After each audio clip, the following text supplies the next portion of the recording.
klabu ya Yanga haitacheza mchezo huo wa fainali kama hatujalipwa pesa yetu ya ubingwa msimu uliopita. Tuko very clear. Mpaka na hata tumeleana kwa muda mrefu. Kama hatujalipwa deni letu, haki yetu ya ubingwa ya kombe la shirikisho la CRDB msimu uliopita, Yanga haitacheza hiyo mechi na huko pia hatuchezi.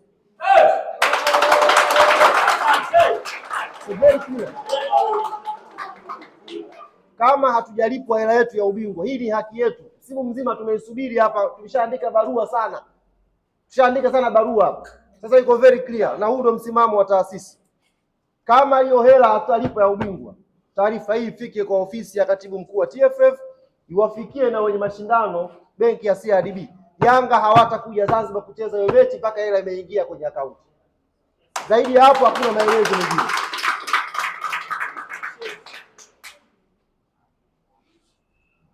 Ndugu zangu wana Yanga duniani kote ambako mnanisikia, aminini msimamo huu wa viongozi wenu ni msimamo ulionyooka, msimamo usioyumba, na hayuko mwanadamu wa kutuyumbisha kwa hapa tulipofika.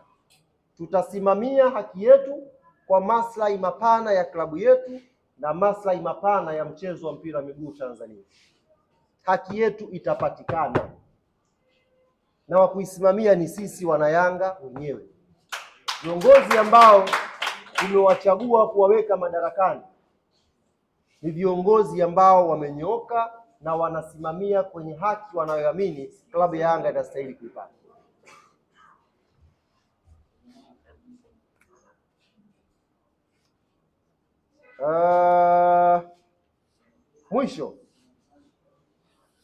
Mwisho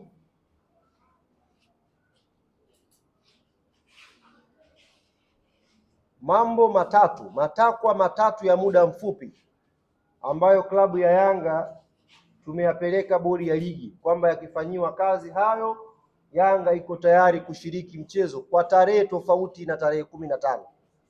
Kwanza wayafanyie kazi, tukishaona wamefanyiwa kazi hayo matatu, watupe tarehe nyingine, timu itakwenda kucheza hiyo mechi. Uwanja wowote ule tutakwenda kucheza hiyo mechi.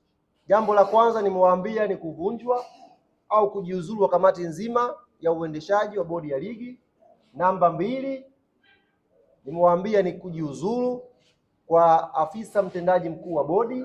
Namba 3 nimewaeleza ni kujiuzulu kwa katibu mkuu wa TFF. Hili jambo la 4 la uhuru wa bodi ya ligi ni jambo la muda mrefu. Asifanye mtu kama kichaka cha kujibia hoja zetu. Hiyo barua iko very clear na tumewasilisha kwa bodi ya ligi. Wametuahidi majibu yatakuja haraka iwezekanavyo, na tuliolewa kwenye kikao tukiwa na matazamio hayo.